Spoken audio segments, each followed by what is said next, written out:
د اسلامي امارت دفاع سرپرست وزیر د عربستان له ولیعهد سره لیدلي دي. سلام درنو لیدونکو، ستړي مه شئ. کو چیرې مو زموږ یوټیوب چینل نوي سبسکرایب کړی نو د تازه پر وخت دقیقو خبرونو مطالبو لپاره در سره زموږ یوټیوب چینل سبسکرایب کړئ. د سعودي عربستان ولیعهد محمد بن سلمان د اسلامي هیوادونو له هغه لوړپوړو چارواکو سره لیدلي چې د حج په مراسمو کې یې ګډون کړی.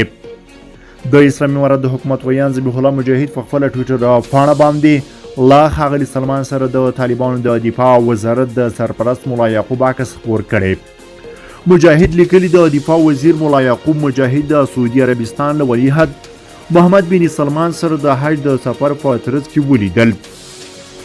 د سعودي خبري اژانس په بیان کې د طالبانو د چارواکو یادونه نه ده شوې، خو راغلي چې ولیعهد د مالیزیا د پاچا د پاکستان، سنګال او بنګلادیش د ولسمشرانو په ګډون له هغه چارواکو سره ولیدل چې حج کې یې برخه اخیستې وه.